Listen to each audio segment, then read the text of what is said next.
Ok, vamos a continuar con nuestra clase número 7 de la carta a los romanos. Estamos analizándola detenidamente y vamos a entrar en un tema, vamos a ir adentrándonos muy gradualmente en temas muy profundos acerca de la perspectiva que Dios tiene hacia nosotros, como por ejemplo son la predestinación y el libre albedrío, que son temas bien importantes y que pues también son muy...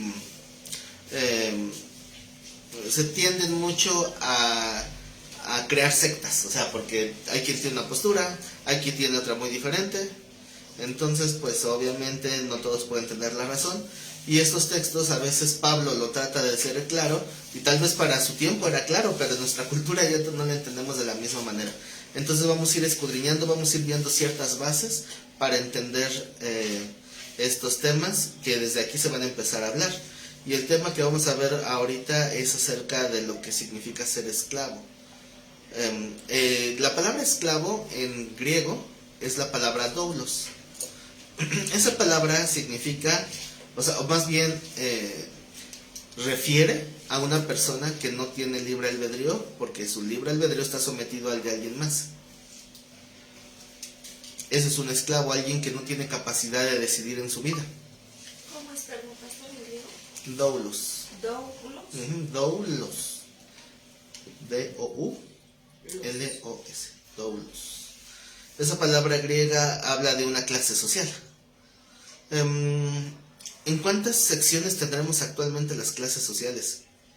Ya creo que ya son un montón de estratos, ¿no? Que tienen, antes yo me acuerdo que nada más era clase alta, media y baja. Pero ya después pusieron la media alta, la media baja y pobreza extrema. Y ahora ya hay un montón de subcategorías en cada una de ellas. Pero en el tiempo bíblico, en esa cultura, prácticamente había pues tres clases sociales. Los que tenían posesiones, los que tenían autoridad, que eran los llamados señores, que eran los que tenían autoridad sobre otros. Y después tenemos los esclavos, que son los que no tienen voluntad, o sea, no tienen derecho de decidir nada.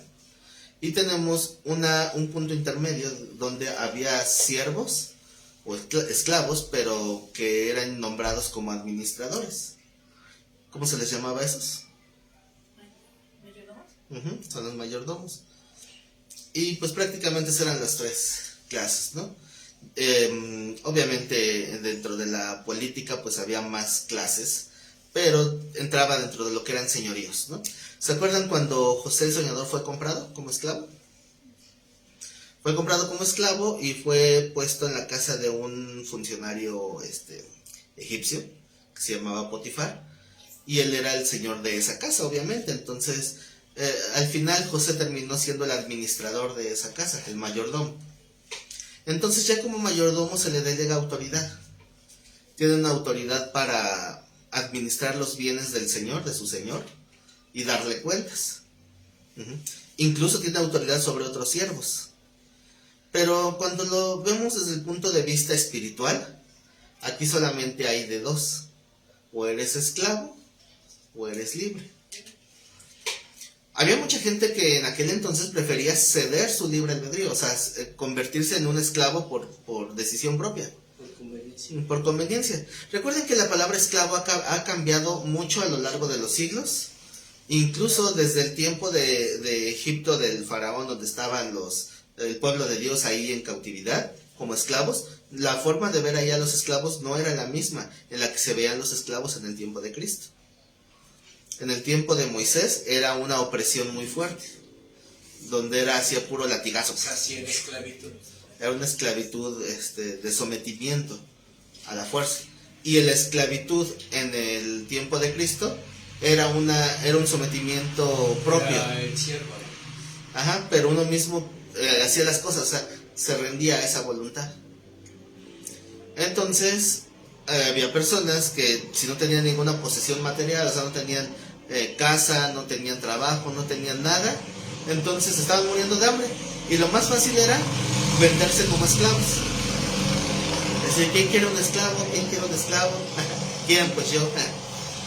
Cuando una persona lo tomaba como esclavo, entonces ¿Cuál es la desventaja? Ya no voy a decidir nada de mi vida. Cuando uno es esclavo ya no decide nada de su vida. No decide dónde comer, dónde dormir, qué vestir, a dónde ir. No decide absolutamente nada. Todo es lo que el Señor diga. O sea, toda su vida. Pero a cambio de eso, ¿qué tiene? Tiene comida, tiene lugar para dormir, tiene abrigo, tiene todo. Entonces por eso a muchos les convenía. No importa que yo no decida. Mientras tenga dónde dormir, tenga que comer y tenga que vestir y tenga que calzar, pues ya, ¿no? Ya le llevo de gane. Y esa era la perspectiva que tenían algunos en ese círculo social para someterse como esclavos. Espiritualmente, eso nosotros lo definimos como el libre albedrío. ¿Qué significa la palabra albedrío?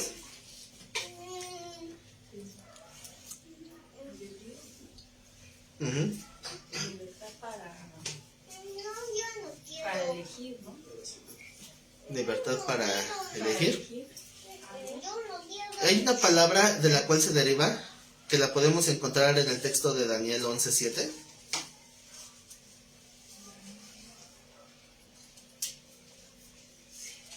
Dice Daniel 11:7, pero un renuevo de sus raíces se levantará sobre su trono y vendrá con ejército contra el rey del norte y entrará en la fortaleza y hará en ellos a su... ¿Sí lo encontraron? ¿Qué dice? ¿No? ¿No llegaron a Daniel? ¿Daniel qué dice? 11:7.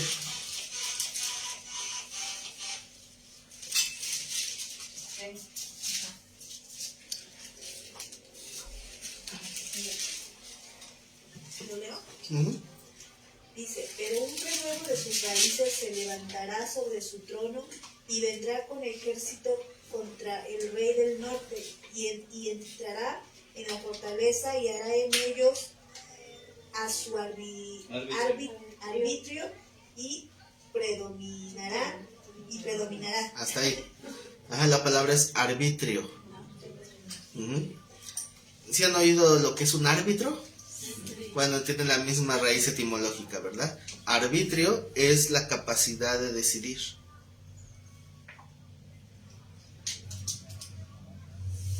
De ahí viene la palabra albedrío.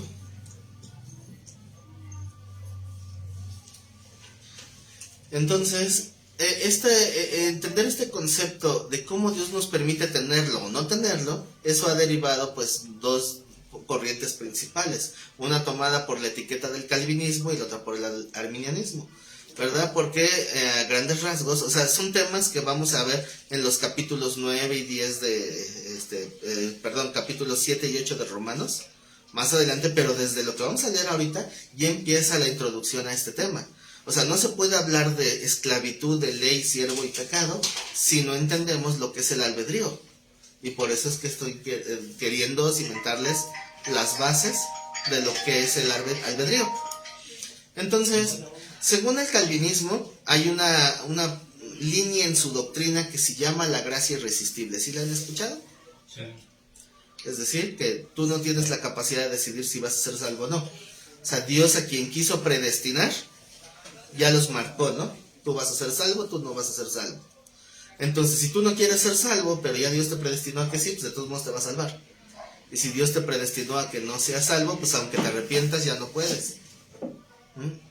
Esa es la postura calvinista.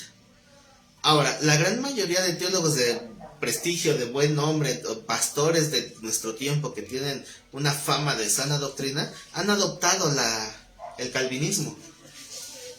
Entonces, me sorprende cómo algunos defienden a capa y espada esto. El problema no está en Calvino, porque ¿sí sabían que Juan Calvino no era calvinista? Juan Calvino fue un teólogo que empezó a hacer postulados teológicos, a sistematizar el estudio bíblico, y entonces hizo varios estudios con ciertas conclusiones. Pero no quiere decir que sea infalible. El hecho de que sea un buen teólogo y tenga buenos estudios no garantiza que todo lo que él diga está bien, porque eso no va a pasar con nadie, ¿verdad? A todos se nos puede ir de repente algo. Y ese punto, siento es un decir, ¿no? discierno yo, según la Escritura, que ahí le falló. Ahora, hay una postura opuesta. Todo esto va ligado a la salvación, ¿no? Sí, entonces tenemos otra postura que es, ¿cuál? ¿Cuál es la que se considera la contraria al calvinismo? El arminianismo. Prácticamente el arminianismo, en cuanto a la postura de la salvación, dice que la salvación se puede perder en cualquier momento. Entonces tienes que estar cuidando tu salvación con temor y temblor para que no la pierdas. ¿Por qué? Porque es total, o sea, no existe una predestinación y sí existe libre albedrío. Calvinismo, no hay libre albedrío porque Dios te predestinó. Arminianismo, sí hay libre albedrío porque puedes obtener tu salvación si aceptas el regalo de Cristo, o lo puedes perder. Pero resulta que en estos tiempos se ha tomado una postura muy tajante en cuanto a crees aquí o crees allá, como si solamente hubiera de dos. Pero no hay de dos. Fueron dos maestros que enseñaron de cierta manera. En mi opinión, ninguno de los dos tiene la verdad absoluta, porque nadie tiene la verdad absoluta. Y en ese punto de la predestinación y salvación, ninguno de los dos le dio el clavo. Porque a final de cuentas el Señor nos dice muy claramente en Deuteronomio: yo pongo delante de ti dos opciones: el bien y la vida, la muerte y el mal. ¿Sí lo han leído? ¿O no lo han visto? Sí. Entonces, el Señor está diciendo así clara, directa y tajantemente: elige. ¿Cómo vas a elegir si no tienes libre albedrío? Es que es el mismo modelo desde la creación, ¿no? Con los dos árboles. Ajá. Ese es el sentido de que nosotros tengamos una vida en este tiempo, el poder elegir. O sea, elegir a quién vamos a servir. ¿Elegimos a Dios o elegimos al enemigo? Pero tenemos una libertad. Entonces, sería ilógico que Dios nos dijera en un texto explícito: elige, y después te digan: ¿qué crees? Era broma, no puedes elegir. Entonces, cuando le preguntan a un calvinista: explícame ese texto, ¿qué creen que dice?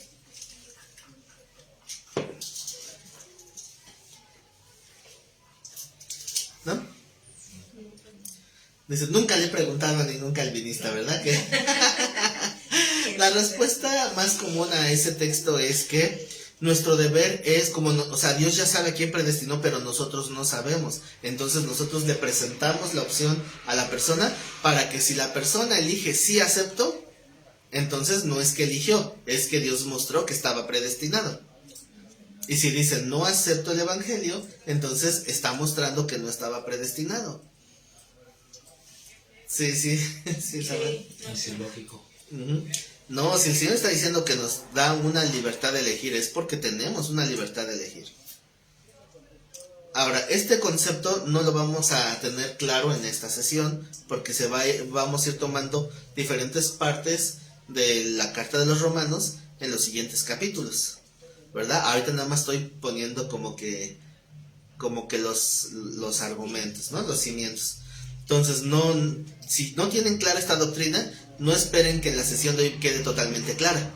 Pero yo creo que cuando avancemos una o dos clases más, sí va a quedar bien clara.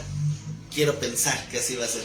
Pero si no, de todos modos lo volvemos a explicar, ¿verdad? No pasa nada. A unas 10 clases. A unas 10 clases, no lo sé. Depende, ¿verdad? Entonces, ¿qué dice Deuteronomio 30:15?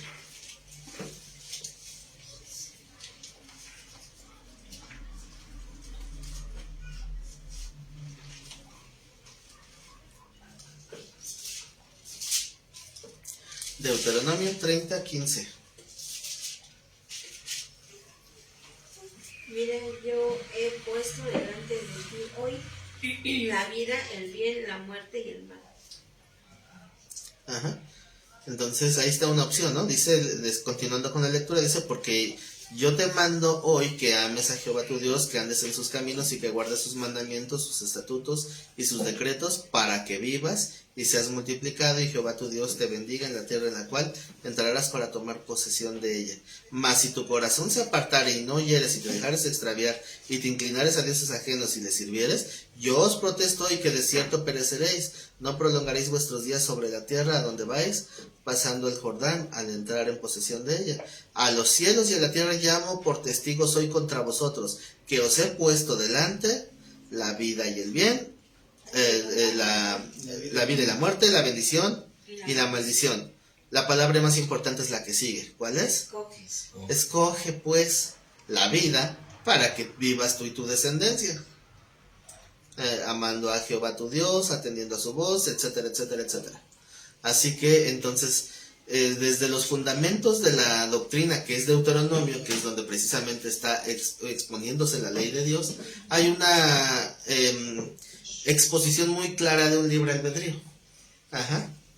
Entonces resulta que a veces tenemos una idea equivocada de lo que significa ser libre, porque el libre albedrío en realidad va a ser una ilusión, porque no tenemos una libertad plena. Ajá. Vamos a un texto más. Ahora vamos al Evangelio de Juan, capítulo 8.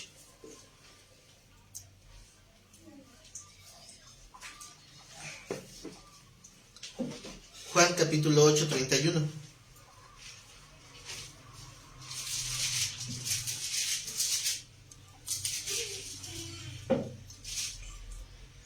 ¿Ya están ahí? Juan 8:31 dice, dijo entonces Jesús a los judíos que habían creído en él. Si se dan cuenta, no le está hablando a los discípulos, sino a los que apenas se estaban convirtiendo en ese momento, que eran judíos que sí lo habían recibido. Dice, si vosotros permaneciereis en mi palabra, seréis verdaderamente mis discípulos. ¿Qué significa permanecer en la palabra? No apartarse. Pues significa que obviamente aunque pase el tiempo, no van a cambiarse a otra, o sea, me regreso a mis sacrificios de antes, ¿no? O sea, no es el haber oído y el haber recibido de dientes para afuera. O sea, es el verdaderamente mostrar que uno puede permanecer en esa convicción. Si permanecen en mi palabra, seréis verdaderamente mis discípulos, porque había muchos discípulos que no eran verdaderos. Había falsos discípulos. Y simplemente Judas, que era el que más camuflajeó, ¿no? Pero pues ahí estaba también. Dice, y conoceréis la verdad, y la verdad os hará libres. ¿Qué significa libre? Sin ningún yugo. O sea, significa que tendremos claridad para decidir. Esa es la libertad que nos da. Hay una falsa libertad entonces, porque dice la verdad os hará libres. Sí. Pues sí. Hay una libertad que también es falsa, cuando uno no se da cuenta que está amarrado o atado a un pecado. Le respondieron, linaje de Abraham somos y jamás he sido esclavos de nadie. Jamás hemos sido esclavos de nadie. ¿Cómo dices tú seréis libres? A mí se me hace que estos judíos tenían mala memoria. Es que no les había pasado a ellos. No, es que ellos no llegaron como Moisés, fue donde Abraham la hizo diciendo. Ah, no, pues sí. Entonces, pero a final de cuentas venían de lo de Asiria, lo de Babilonia. Incluso en ese tiempo había una opresión romana. Es como por decirlo en este tiempo, ¿no? Por decirlo la gente de color, que diga, nosotros nunca hemos sido esclavos. Si no, que le pregunten a Obama. Es lo mismo, ¿verdad? Porque tal vez se dicen, es que en nuestra generación no somos esclavos. Pero bueno, está hablando un pueblo, ¿no? Sí. Pero bueno, al final de cuentas ni siquiera podían escaparse, porque en ese tiempo había la opresión romana. Sin embargo, entonces el Señor le responde, de cierto os digo, que todo aquel que hace pecado, esclavo es del pecado. ¿Qué quedamos que significa esclavo? Se sufre. Significa sin libre albedrío. O sea, significa que no puede decidir. Entonces dice, y el esclavo no queda en casa para siempre, el hijo sí queda para siempre. Así que si el hijo os libertare, seréis verdaderamente libres. ¿Por qué? Porque volvemos a reiterar el concepto de que hay una libertad falsa, porque ellos se sentían libres. Le está diciendo, están equivocados, no son libres. Solamente se piensan libres, pero no lo son. Pero si el Hijo de Dios los libertare, entonces tendrán una libertad real. Ahora, ¿qué pasa cuando nos convertimos a Cristo en cuanto al concepto de esclavos? ¿Somos esclavos o dejamos de ser esclavos? Somos esclavos por amor. Somos esclavos de Cristo. Por decisión. Entonces, o sea, era libre y me vuelvo esclavo. No, porque ¿qué les dijo Jesús? Ustedes ya no son mis esclavos. Ajá, bueno, sí, pero eso otro más adelante. El punto es que Pablo reitera en un montón de veces que fuimos comprados como esclavos. Ujú. Dice Pablo, por precio fuiste comprado. Y precisamente Cristo no los quiso llamar esclavos porque les dio esa libertad. Sin embargo, Pablo dice, no, ubícate. No, tienes que tener una actitud de siervo. ¿O alguien puede sobreponer su voluntad a la de Dios? ¿Qué no se supone que el aceptar a Cristo es aceptarlo como Señor? Entonces, es que en ese tiempo, creo, quien era comprado por esclavo era liberado a los 7 años, ¿no? Y ya después ellos se hallaban el oído en la puerta de la casa del amo para seguir siendo esclavos, pero ya no esclavos Así es. por precio. Sí, entonces de la misma manera sí había gente que había gente en aquel entonces que tenía dinero y como una forma de hacer filantropía, de hacer buenas obras, iba a los mercados de esclavos o a la prisión, porque en la prisión también podían sacar a los esclavos, los podían sacar como esclavos. Es decir, ¿cuánto debe este reo? No, pues tanto, ok, yo lo pago y ahora ya es mi esclavo. Lo podía comprar. Y así iban muchas veces a conseguir mano de obra barata, o sea, comprar esclavos en la misma prisión. Entonces, cuando la gente tenía dinero y hacía eso, pero nada más por ayudar, pagaba. A ver, ¿cuánto es de este? No, pues tanto. Ahí está. Y entonces ya que lo soltaba, entonces decía la persona, bueno, ahora ¿dónde voy a trabajar? ¿Dónde soy esclavo? Y le decían, no, yo no quiero que seas mi esclavo, yo solamente te quería ayudar. Y los dejaban ir. La gente ingrata pues decía, bueno, pues allá tú. Y se iba. Pero la gente que se sentía en deuda, entonces ellos también hacían eso de hollarse la oreja. No se ponían su arete, pero se clavaban contra la pared de la casa, o sea, la puerta, para dejar su sangre ahí. Y era un simbolismo de que yo me estoy sometiendo en sangre a esta casa. Entonces ahora yo soy siervo de la casa, porque reconocían su deuda. Y entonces en ese momento ellos perdían su libre albedrío otra vez. Entonces pasan de ser esclavos de la cárcel a ser esclavos de aquel que pagó. Así que espiritualmente es lo mismo. Acabamos de leer que el que practica pecado se vuelve esclavo del pecado. Y eso es con todos los pecados. Así que cuando no tenemos a Cristo, ¿vivimos en santidad? Pues no. Si no tenemos a Cristo, vivimos en pecado. Y resulta que uno no se da cuenta que es esclavo del pecado hasta que lo quiere dejar. No solamente son las adicciones tradicionales de drogas, alcohol. O sea, las adicciones es cualquier pecado. Cualquier concupiscencia. Cualquier concupiscencia, cuando se le da rienda suelta, se vuelve pecado.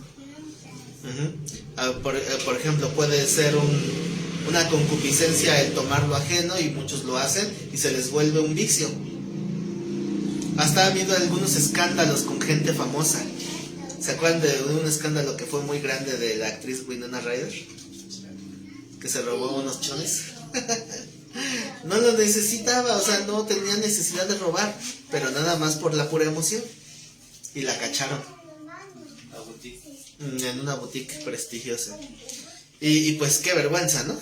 Que lo pescaron eso. Y entonces era su esclavitud. Algunos que, por ejemplo, que tienen la esclavitud del alcohol, dicen, yo cuando quiera lo dejo. A ver, entonces déjalo. No quiero. Pero si yo quisiera lo dejaba. Hasta que un día tocan fondo, hasta que un día despiertan todos sucios, tirados en la calle, mal, y entonces dicen, no, yo creo que ahora sí ya toqué fondo. Y lo intentan, y cuando lo intentan se dan cuenta de que no pueden, porque entonces ya ven la esclavitud. Mientras no buscan la cadena, no sienten que están encadenados. Cuando quieren zafarse de la esclavitud, es cuando ven que están encadenados. Y eso es con cualquier pecado. Cualquier cosa que uno le muestran en una predicación que está mal, que es pecado, pues se supone que si uno es cristiano, tiene que decidir cambiarlo. Tiene que decidir dejarlo. Hasta el momento en que vuelva a presentarse la misma tentación y te das cuenta que no es tan fácil. No importa cuál pecado sea. El pecado esclaviza. Sí, pero a final de cuentas tiene que haber una lucha. Hay pecados más arraigados que otros. Hay pecados que fácilmente se corrigen, pero hay otros que no, porque van generando una mayor esclavitud. Por eso dicen que cuidado cuando digas yo ya soy libre de esto, porque viene la prueba y... Viene el examen y va a decir el Señor, ¿cuál si no pasaste la prueba? Así que una persona del mundo, uno la quiere evangelizar y te dice, no, yo quiero ser libre, quiero disfrutar mi libertad. Dice, pero ¿cuál libertad? Eso no es libertad, eres esclavo de lo malo. Dice, es que yo soy, una vez alguien me dijo, yo soy un alma rebelde.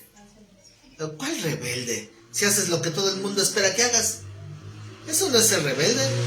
Rebelde es estar en contra de lo que el mundo está queriendo llevar, de la corriente del mundo. Y si el mundo está tornándose hacia solamente lo malo, un verdadero rebelde es el que es capaz de permanecer firme en sus convicciones de hacer lo correcto. Ese es un verdadero rebelde. Pero no todos tienen el valor, porque muchos sienten la presión de la gente de que todo el mundo lo hace, no es tan malo, no más tantito. O cuando tú quieres ser honesto, ¿qué te dicen? Eres un tonto. Cuando quieres ser íntegro, te dicen no seas tonto, digámoslo así. Y entonces ahí es donde debería demostrarse esa rebeldía. Si haces todo lo que el mundo espera que hagas, que es lo malo, pues entonces no hay ninguna rebeldía. Sí, o sea, lo valiente es, como dijo el Señor, tomar su cruz, negarse a sí mismo y seguirlo al matadero.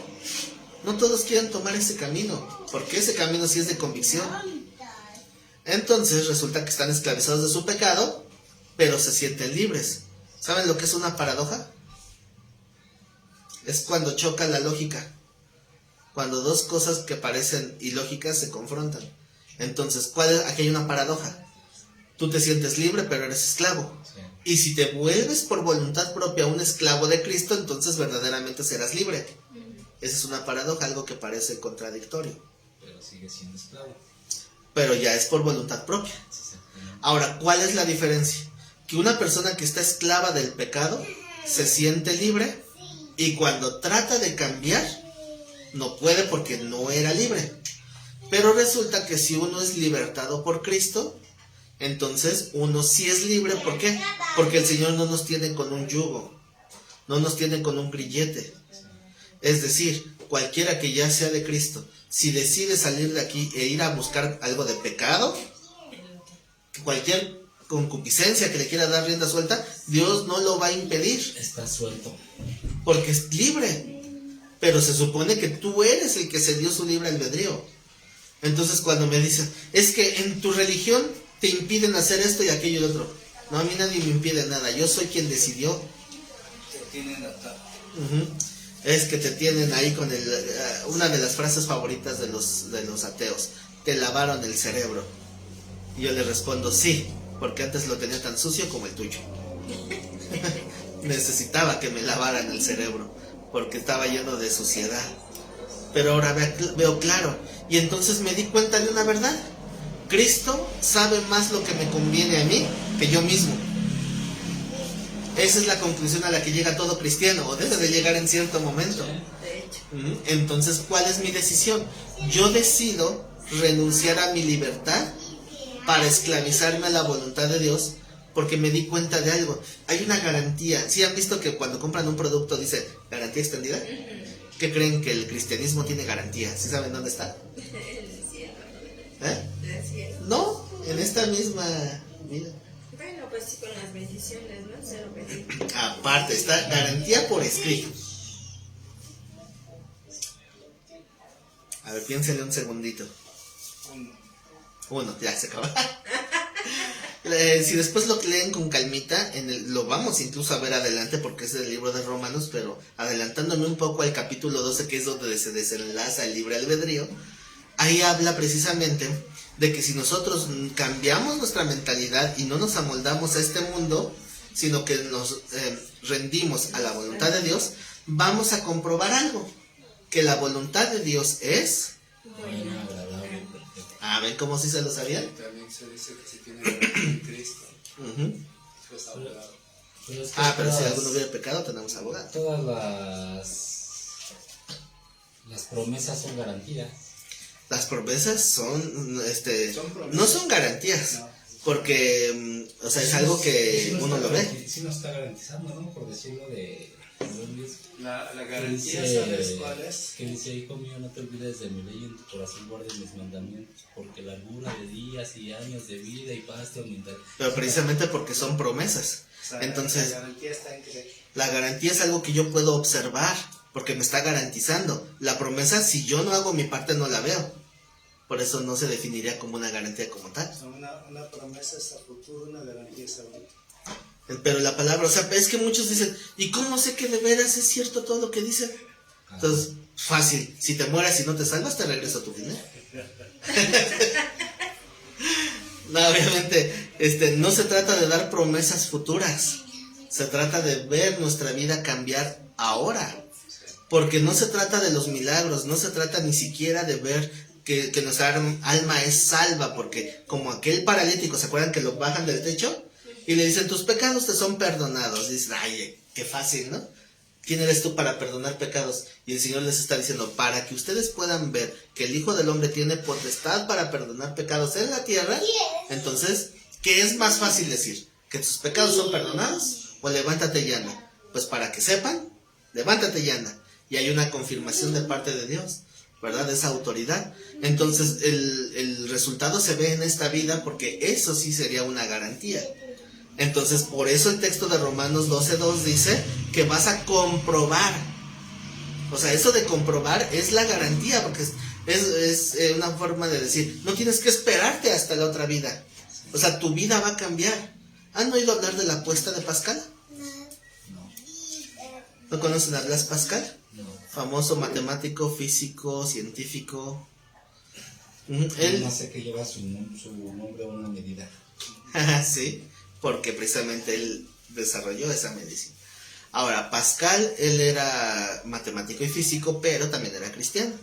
Entonces, dentro del medio científico, pues tuvo muchas acusaciones. Como muchos son ateos y le dicen, es que el cristianismo es para tontos, es para ignorantes, lo que muchos dicen. Mucha gente que es estudiada dice eso. Entonces, Pascal les lanza una apuesta, por eso se le llama así, la apuesta de Pascal. Acabando este estudio lo pueden googlear, lo pueden buscar en YouTube, hay millones de videos al respecto. Y es bien interesante, porque él les hace una apuesta como si fuera un reto. Es decir, más o menos la voy a parafrasear. Es algo así como que, miren, ustedes tienen más que perder que yo. Si ustedes viven perdidamente, su vida tendrá malas consecuencias. Y cuando mueran, si ya no hay nada, bueno, no hay nada, ¿verdad? Si yo vivo la vida en Cristo y no hay nada, mi vida tendrá una buena calidad de vida. Y si yo me equivoqué, pues no hay nada, pero viví bien.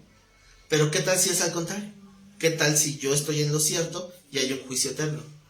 No solamente viví bien en esta vida, sino que en la otra vida tengo vida eterna. Pero si ustedes están mal, lo pierden todo. Así que ¿quién tiene más que perder? O sea, hasta por mera lógica, te conviene obedecer a Dios. Yo se lo vi en el Facebook, pero con un pastor, creo, una reportera. Sí, no. Ajá. ¿Sí? Pues no era de ella, era de Pascal. No era de ella, más bien, ¿no? Eso era de Ajá. pastor. Entonces, ¿alguien es fan del Dr. House? Sí. Yo veía a Dr. House, me Sí, encanta. yo también. Pues una vez me llamó mucho la atención, hay un capítulo, no sé dónde está, pero hay un capítulo donde está hablando House de la fe, que es en muchos capítulos habla de eso. Ajá. Pero como él siempre es ateo y él dice, la apuesta de Pascal es bien fácil de vencer. Y yo, a ver, pero cambiaron de tema y siguieron con otra cosa. Sí, qué fácil decir, yo podría vencer, cuando realmente no da un postulado, ¿verdad? House tiene un montón de referencias bíblicas. Sí. Incluso habla ¿sabían que House también habló del rabino Hillel? También en un capítulo, ahí después lo buscan. Este actor también interpretó a Cristo. No, se parece mucho, pero no era. Búscalo, porque hasta estaba la imagen ahí diciendo que muchos me adoran y que no soy Cristo. Entonces, lo que sí hizo este actor, Hugh Laurie, es cantar una canción cristiana, la de Jericó. También ahí lo pueden buscar porque él es cantante en su vida secular, en su vida normal, ¿ve? Bueno, regresando a lo que es el libre albedrío. Entonces, esa es la garantía que tenemos, ¿no? Lo de Romanos 12:2, sí, que vamos a comprobar que la voluntad de Dios es buena, agradable y perfecta. Así que si yo decido someterme a la voluntad de Dios, entonces voy a ver que la voluntad de Dios en mi vida era mucho mejor que mi propia voluntad para mi vida. ¿Y qué mejor garantía que eso? Ahí se cumple lo de esclavos, porque muchas veces no sabemos cómo reaccionar ante una situación o no tenemos idea de qué hacer. Y cuando nos confrontan con la palabra y vemos lo que nos dice, lo que nos indica y lo hacemos, ya no estamos pensando en qué hago, sino aquí está lo que debo de hacer. Y eso cambia mi perspectiva. Sí. Entonces algunas personas dicen así, ¿no? ¿Y cómo sé que conviene? Les puedo lanzar la apuesta de Pascal, pero también les puedo enseñar lo que dice ese texto bíblico, ¿no? Mira, cuando yo hablé con una persona así que le estaba evangelizando y me decía que no, y que no, y que no, porque me decía que no, porque no quiere renunciar a su pecado. Sabe exactamente lo que está haciendo, que está equivocado, pero no lo quiere dejar de hacer porque le gusta su pecado. Entonces él me decía riendo, ya sé que cuando me muera el diablo me va a estar ahí esperando con un látigo. Pero no te preocupes, el diablo va a padecer junto contigo. O sea, él no te va a torturar, los dos van a sufrir la tortura juntos, porque el castigo es para él. El diablo te va a apapachar, nunca te va a torturar. Entonces, según como que sí, esa idea equivocada de que el diablo es el señor del infierno. Pero pues le decía, pero ¿por qué no te escapas de esa condenación, no? Pero él decía, es que no, ¿yo cómo sé que eso es cierto? Digo, mira, yo tengo ya tantos años caminando en las cosas de Dios y lo he visto. He visto el fruto, he visto el resultado, he visto cambio en mi vida, tanto externamente como internamente. Entonces, mira, yo te puedo decir que a mí me ha pasado esto, me ha pasado aquello, me ha pasado lo otro. ¿Saben qué me respondió él? Puras coincidencias. Eso me generó sentimientos encontrados. Me dio risa, pero me dio coraje. Digo, ¿Quieres más coincidencias de esas? le digo, pues entonces, yo quiero vivir en esas coincidencias. Si esas son coincidencias, qué curioso. Desde que estoy aplicando la palabra de Dios en mi vida, vivo en puras coincidencias de bendición. La coincidencia de que no lo maten a uno, la coincidencia de que llega bendición, la coincidencia de que no tiene uno dinero y Dios provee, ¿no? Exacto. ¿Sí? Yo creo que Puras coincidencias. Y cuanto más difícil ves la situación, llega alguien o algo que te solucione eso. Sí, sí. Entonces, la gente que es necia con su pecado, pues obviamente va a cargar las consecuencias de su pecado. Pero si empezamos a alinear nuestra vida a la de Dios, nuestra vida tiene otro fruto. Entonces, vivir la voluntad de Dios, aunque la voluntad de Dios pudiera verse tortuosa, o sea, ¿qué puede uno esperarse cuando el Señor te dice, te envío como oveja en medio de lobos al matadero? No se oye muy grato. Y después está esa instrucción de Dios, te envío como oveja al matadero, y después te dice que su voluntad es agradable y perfecta. En mi mente choca, como que no, ¿cómo puede ser agradable ir como oveja al matadero? Pero resulta que Dios da algo que se llama gracia. Como le dijo a Pablo, ¿verdad? Bástate mi gracia, porque mi poder se perfecciona en la debilidad. Así que si quieren ver vidas difíciles en cuanto al servicio a Dios, la de Pablo es un gran ejemplo. ¿Cómo sufrió Pablo? Sufrió... Él nos narra todo lo que ha pasado, ¿no? Dice que estuvo 2 días en alta mar en un naufragio, agarrado de una tablita, que un día le dieron una golpiza y lo aventaron por un despeñadero. Cuando lo muerde la serpiente, después del naufragio lo muerde una serpiente. O sea, a él si a alguien le ha ido mal, a él le ha ido peor. Sí. Entonces, resulta que ya cuando está ya todo golpeado, porque su cuerpo estaba lleno de marcas, de cicatrices, todo su cuerpo estaba lleno de marcas de golpes. Por eso le dice a los Gálatas, de aquí en adelante, nadie me cause problemas, porque yo llevo en mi cuerpo las marcas de Cristo. Y se refería a eso, a todas las golpizas que había recibido, como ha testimoniado de su fe. Entonces, cuando el Señor al final ya de sus días le dice, Pablo, heme aquí, ¿qué haces? Ve a Roma, voy a predicar, sí, pero también te van a matar. ¿Qué harías si Dios te dice, ve a que te maten? Ve a Jardines de Morelos a que te maten. Ay, después de que Dios te dice que te van a matar, te enseña cómo te van a matar. Está ¿Te bien, lo me imaginas? da miedo ir a las clases, pastor. Les da miedo ir a las clases, a menos van a ir. Sí, pero bueno, eso no lo ha dicho Dios, ¿verdad? O sea, yo digo, si Dios les dijera, ve a tal lugar a que te maten. Bueno, está bien, no vayan a Jardines, vayan a Real del Valle. Acá no. Lo dejamos en Jardines, Sí, dice. es allá enfrente. Es allá del otro lado, ¿verdad? Bueno, donde sea, que si Dios dijera eso, ¿con qué actitud tomarían esa instrucción de Dios? Tal vez algunos dirán, ¿pero por qué, Señor, si yo he sido fiel? Es que precisamente, ¿no? Cuando ya estamos cimentados, debemos de tener una buena actitud, ¿no? Precisamente como Pablo, ¿no?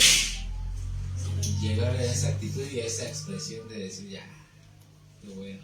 Ujú. Así que cuando Pablo recibe esa instrucción, él lo recibe con gozo, o sea, con alegría. Él lo primero que dice es, gracias Dios porque no me rajé. Bueno, esa es mi versión 2023, ¿verdad? Dice, yo me imagino ese meme, ¿no? Le dice, a ver, escríbele, Tercio, gracias a Dios que no me rajé hasta el final. No podemos escribir eso, Pablo. Bueno, entonces dice, he acabado mi carrera, he conservado la fe. Y él todavía dice, si yo me quedara en este mundo es porque la iglesia necesita de mi trabajo. O sea, es para servir a Dios todavía. Y si me voy con él. Así que no sé qué es mejor. Porque para mí el vivir es Cristo y el morir es ganancia. Si estuviéramos tan llenos del Espíritu Santo como él, no habría sufrimiento aunque los ojos nos muestren lo contrario. Aunque nuestros ojos nos muestren una vida de sufrimientos, Dios nos da la gracia para que no se sufran. Es que se puede decir que debemos vivir esperando la muerte, más bien, ¿no? Pues sí, porque sea como sea nos va a llegar. O mejor esperando el arrebatamiento. Que nos toque el arrebatamiento. Pues sí, pero más que nada como nos enseñaba, ¿no? Debemos de... Ahora sí que nuestra esperanza es el poder sembrar este cuerpo. Así es, porque por eso es que los judíos no celebran el cumpleaños, ¿verdad? Porque es otro año más de sufrimientos. Claro que no se vayan a tirar al suelo para decir, Señor, ya llévame. No, pues hay que echarle ganas. Tenemos que tener esa visión de Pablo. Decir, no sé qué es mejor, porque quiero vivir, porque si mientras vivo, tengo oportunidad para servir a Dios. Y si el Señor dice me voy, bueno, pues me voy a descansar. Es mi jubilación. ¿Te imaginas? Me porté bien, hice buena obra, trato de... Señor, ya llévame, ¿no? Señor, ya. Porque hice bien. No sea que la vaya a regar y Mañana. Pues sí. a lo mejor llévame de una vez, ¿no? Una vez. Ajá. Ahorita que estoy bien, después de haber celebrado Santa Cena, de haber tenido comunión, de que estoy bien, Señor, ahorita. Hoy este día que sí oré. Este día que sí ore. Bueno, ¿está profetizando? Ah, no. Bueno, entonces, ¿se dan cuenta que el libre albedrío tiene entonces una limitante muy grande? El libre albedrío en esta vida realmente se debe de resumir a una sola decisión en la vida. ¿Cuál? Sigo a Cristo, sigo a Satanás. ¿Quién quiero que me adopte? Sí. Porque en el texto que leímos de Juan después habla precisamente de los hijos de Dios y los hijos del diablo. Entonces, ¿quién es hijo de Dios? El que hace la voluntad de Dios. ¿Quién es hijo del diablo? El que hace la voluntad del diablo. Así que uno honra a su padre espiritual demostrando a quién está obedeciendo. Si lo que veo son puras obras de la carne, ese no es hijo de Dios. ¿Verdad? ¿Qué decían los fariseos? Si nosotros somos hijos de Abraham, no, que van a ser hijos de Abraham. Si fueran hijos de Abraham, harían las obras de Abraham. Somos hijos de Dios menos porque me quieren matar, pero hay uno que me quiere matar desde el principio y es el diablo. Así que ustedes dan la medida, ¿verdad? Ustedes son hijos de vuestro padre diablo y todos, ¡no! Pero eso es como se reconoce. Así que todos vamos a tener al final un sello de propiedad, ¿se acuerdan que lo hablamos? Si vamos a ser propiedad de Dios al tener el sello del Espíritu, o vamos a ser propiedad del diablo si tenemos el sello de la bestia, el 666. Todos tendremos un sello al final. ¿Cuál sello quieres? Bueno, ya depende, ¿verdad? Depende de cada uno. El que tenemos. Ajá. El que ya tenemos del Espíritu. Pero hay que andar con temor y temblor, porque eso de que guardes su salvación con temor y temblor no quiere decir que se pierda, quiere decir que a lo mejor yo estaba confundido y no entendí el mensaje. O sea, a eso se refiere. La salvación no es algo que puedes estar perdiendo cada 5 minutos. Es algo que a lo mejor el mensaje no lo entendiste y tú crees que eres algo, pero realmente no lo eres. Cuidar la enseñanza. Cuidar la doctrina, cuidar cómo lo estoy entendiendo. ¿Qué tal si a la mera hora yo pensé que ser salvo consistía en bautizarme y ofrendar y congregarme? Ya eso me hace salvo. No, pues no. Eso no te hace salvo. ¿Qué es lo que sí te hace salvo? Las obras. Las obras llegan La fe en Cristo en su obra. La fe en Cristo en su obra en la cruz. Sí. Entonces, las obras son la consecuencia, ¿verdad? Sí, la Pero, consecuencia. Bueno, más bien son el fruto, ¿no? sí, son como un fruto de ese arrepentimiento. Sí. Ujú. Y pues así es como vamos a evidenciar si somos o no somos. Lo triste es que mucha gente sí ha dado mala enseñanza al respecto y hay gente que cree. O sea, cree que tiene la fe, pero no la tiene, porque la fe que se le enseñó no era la verdadera fe. Ajá. La iglesia bautista, por ejemplo, es una iglesia que históricamente tiene fama de ser los que profundizan más en cuanto a teología. O sea, las mejores iglesias, según dicen, de teología, son las bautistas. Pero hay muchas iglesias con etiqueta bautista hoy en día que están enseñando que el bautismo salva, lo cual es el error más grande de la doctrina de la salvación. ¿Cómo es posible que hayan perdido el rumbo? Porque las etiquetas hoy actualmente ya no indican nada, denominacionales me refiero. Así que muchos tienen esa idea equivocada. Y esa gente que no sabe de Dios y está ahí, está engañada. Y cree que tiene fe para ser salvo. Y cuando llega ya con el Señor va a decir, ¿qué crees? Que no, así no fue, así no era. Pero es que sí me enseñó el pastor. ¿Cuál pastor? ¿Ese que va al infierno? Ah, síguelo. Lo seguiste a que no debías. Y a ver quién hay que echarle la culpa. No, sí, ¿verdad? Qué fácil. Cada quien es responsable. Es como decía Chuy Olivares. ¿Eres culpable? Sí, decía Chuy Olivares, no sé cómo le voy a hacer, pero yo me voy a llevar mis grabaciones allá para que cuando alguien me quiera echar la culpa, dice, no, mira, yo aquí les enseñé. Yo le voy a decir, Señor, concédeme que me lleve mi celular con las prédicas para que enseñarte que sí les expliqué bien. Para que no vengan con cachuchita a la bolsear. ¿Quién es el culpable? El pastor. El pastor tiene la culpa de todo. El pastor acaba de decir en el ejemplo. Ah, por eso le estoy enseñando que no sigan a ningún pastor en ese sentido ciego. Ah, ni a mí. Sí, no. Ujú. Bueno, ¿qué les digo, verdad? Si a cada uno me dicen, a ver, ¿dónde dice?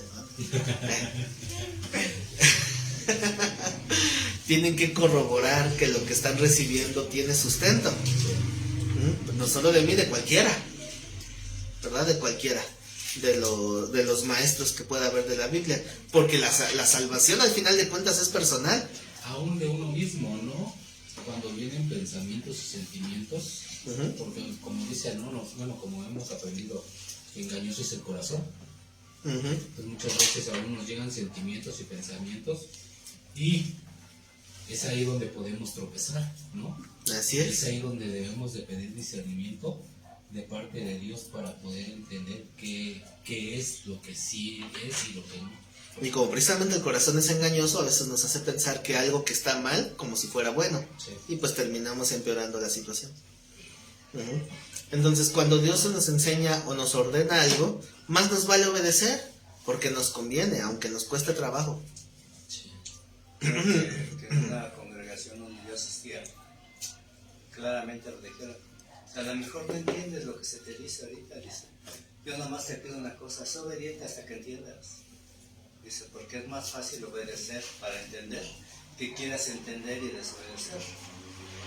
Porque muchas veces se puede justificar, ¿no? Yo no, si no entiendo, no obedezco. No, pues por lo menos obedece en lo que vas entendiendo.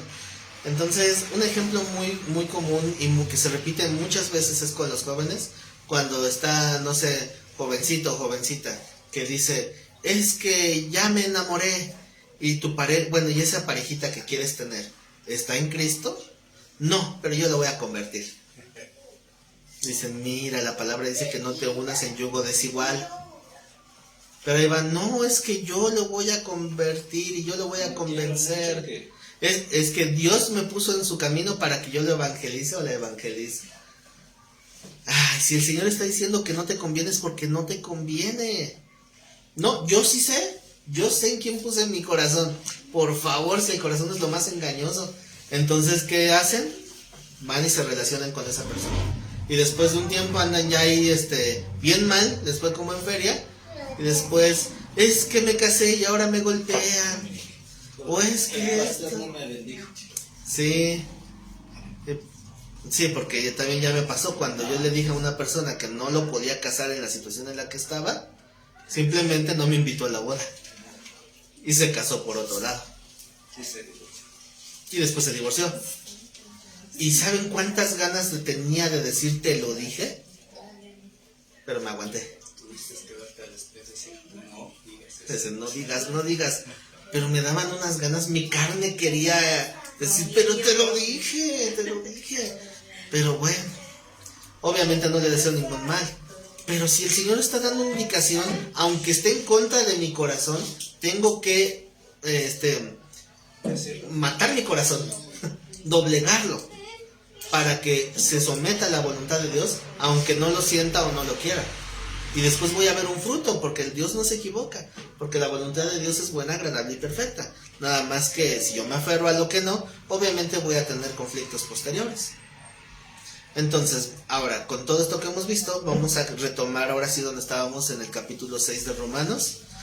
En la semana pasada hablamos acerca de muertos al pecado, ¿no? De cómo renunciamos a nuestra vida en el pecado, y lo pone de una manera metafórica, como si fuera un cadáver, ¿no? O sea, estoy muerto al pecado. ¿Y qué hace un muerto? Nada. Pues nada. Entonces, si llega la tentación, ¿qué haces? Nada, no respondes a la tentación. Por resistir, ¿no? Sí, porque el muerto no hace nada. Si estás muerto al pecado, entonces al pecado no le respondes. O sea, a la tentación del pecado, no le respondes. Si viene Cristo y te habla, entonces ahí sí, porque estamos vivos para Cristo, pero muertos al pecado. Pablo también usa la analogía, ¿verdad? De que estoy juntamente crucificado con Él, ¿verdad? En el pecado, y ahora ya tengo una vida nueva en Él. Así que si ya pasamos del estar muertos al pecado, ¿ahora qué me queda? Someter mi voluntad a la de Dios. Y de eso es de lo que empieza hablando Romanos 6:15. Entonces dice, ¿qué pues? ¿Pecaremos porque no estamos bajo la ley sino bajo la gracia? Pues de ninguna manera. ¿No sabéis que si os sometéis a alguien como esclavos para obedecerle, sois esclavos de aquel a quien obedecéis? Sea del pecado para muerte, o sea de la obediencia para justicia. O sea que, si se dan cuenta, el texto nos está diciendo que seremos esclavos sí o sí. Pero ¿de quién quieres ser esclavo? ¿Esclavo de la justicia de Dios para vida o esclavo del pecado para muerte? Entonces, ¿quedó claro hasta dónde termina la libertad o el verdadero libre albedrío? Sí. El libre albedrío termina cuando tomo mi decisión a quién servir. Si ya decidiste servir a Cristo, entonces ya sométete a la voluntad de Dios. Si no quieres servir a Cristo, entonces síguete engañando solo en el pecado. ¿Cómo termina la Biblia? Entonces, ¿ven cómo termina Apocalipsis? El que está en pecado, el que está envilecido, envilezcase más. Y el que se está santificando, santifíquese más. Es decir, el camino que tomaste hasta el final. Si tú decidiste negar a Cristo, disfruta los poquitos años que te quedan, porque después te queda una eternidad de juicio. Pero pues, la misericordia está en que no elijas eso, que elijamos la vida y seguir santificándonos. Y eso es lo que habla aquí, ¿no? Entonces dice el versículo 7: pero gracias a Dios que aunque erais esclavos del pecado, fíjense, aunque erais esclavos del pecado, habéis obedecido de corazón a aquella forma de doctrina a la cual fuiste entregados. Pregunta teológica: ¿quién entregó a quién? Doctrina a la cual fuisteis entregados. Cambien doctrina por enseñanza, ¿no? ¿Sí? Doctrina es enseñanza. Entiendo un poquito mejor. Fuiste entregado. ¿Quién entregó a quién?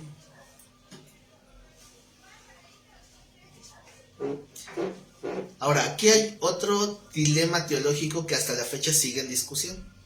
Tal vez no lo han analizado, pero resulta que nosotros no podemos recibir la palabra de Dios para que produzca fe si Dios no nos lo dio.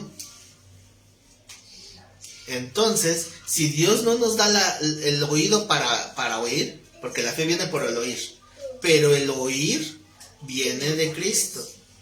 Eso es lo que dice el texto original, ¿eh? La fe viene por el oír y la capacidad de oír viene de Cristo. Así que si Cristo no me da la capacidad de oír, no voy a escuchar y no voy a tener fe. ¿Qué pasó cuando le preguntan los discípulos a Jesús? Señor, a nosotros nos explicas todo bien a detalle, pero cuando estás con toda la multitud, les hablas en parábolas. ¿Por qué? No lo entendí. Para que no todos se arrepientan. ¿Por qué? Porque esto no es para todos. Nada más para aquellos que dispusieron su corazón. Entonces, hay un candado. A eso le llamamos encriptación. Por eso la materia de criptología bíblica. Es una encriptación. No es para todos. Muchos no logran entender por qué el Señor dijo esas palabras. Para que muchos vean y no entiendan. Escuchen pero no perciban. Y no se arrepientan y no se salven. ¿Qué no se supone que una parábola es al contrario? Es para entender. Imagínense al fariseo que está escuchando ahí al Señor diciendo, el sembrador salió a sembrar y había 4 tipos de tierra y llegó la semilla. ¿Se acuerdan, no? La parábola del sembrador. Acaba la predicación y llega el fariseo a su casa y le pregunta a su esposa, ¿y de qué habló el rabino de Nazaret? Ni nos dijo nada, me enseñó a sembrar. Si eso ya lo sabía. Espiritualmente no se lleva nada. ¿Saben qué es lo triste? Que los discípulos le preguntaron, Señor, ¿qué quiere decir la parábola? ¿Y qué contestó el Señor? ¿También ustedes están sin entendimiento? O sea, si se dan cuenta, la respuesta del Señor tiene una verdad implícita.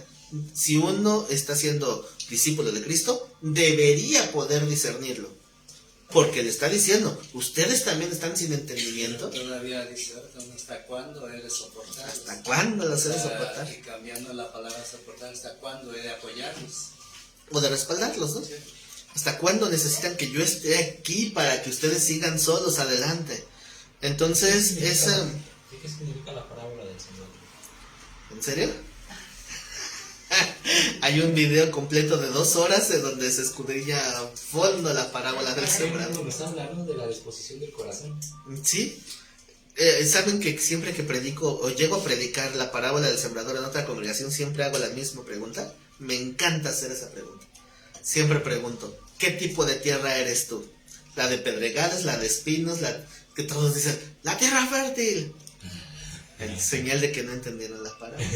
Porque la parábola no habla de qué tipo de tierra eres. Digo, que escudriñes las parcelas de tu corazón. Porque tu corazón es un campo de siembra que tiene diferentes tipos de tierra. Sí. Es la disposición. Entonces, hay cosas que es tierra fértil. Como por ejemplo, pues no sé, un mandamiento fácil como... ¿Qué les gusta? No dejen de congregarse. No, tengo tiempo, pues me congrego. Fácil, ¿no? Perdona a tu enemigo, no tan fácil. Ahí hay pedregales. Entonces, no, la palabra de Dios no siempre es la misma semilla. Son diferentes semillitas que Dios va sembrando. Y en algunas áreas hay pedregales y espinos. Y en otras sí es tierra fértil. Lo malo que supuestamente a lo más fácil es a lo que más tropieza. Bueno, cada quien, ¿verdad? Cada quien tiene sus propios tropiezos. Hay cosas que en teoría son fáciles. Pero como son fáciles, no le dan importancia. Pero también, como dicen allí en el mundo, que cada quien se ahoga en su propio vasito de agua.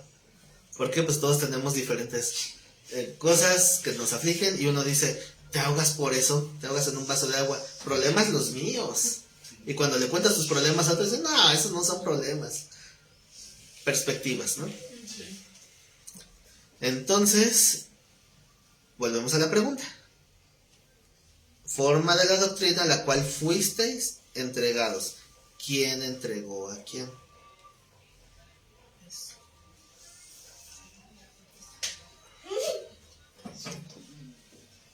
Bueno, esa introducción que di no les ayudó a aclarar el punto, ¿verdad? Va de nuevo. Les hablaba de que Cristo, voy a repetir un poquito como si fuera un déjà vu, voy a repetir lo mismo.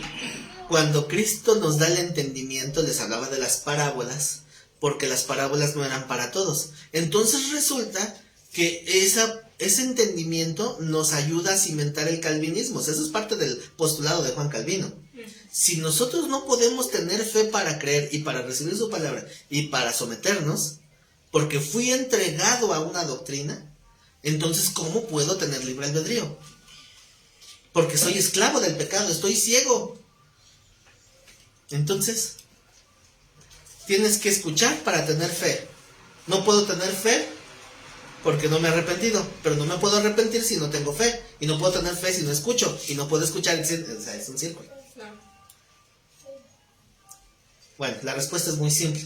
Lo que hace Dios al ver un corazón contrito y humillado es darnos, a esto se refiere el texto, darnos un momento de lucidez. Un momento en que cual te puede hacer tocar fondo y decir, a ver, abre los ojos un momento y toma tu decisión ahorita. O sea que se puede decir que la situación en la que estuvo Nabucodonosor. Ajá. Nabucodonosor, ya ven que Dios le entregó a su pueblo para que lo tuviera en cautividad. Y entonces, ¿qué dijo él? Esto lo tengo porque soy el mero mero. Sí. ¿Y qué dijo el Señor? ¿Con qué crees que fuiste tú? Entonces le quitó el entendimiento y le hizo como bestia del campo. ¿Y qué hizo después? Le dio el momento de lucidez, sí, para decir, perdón, no lo vuelvo a hacer.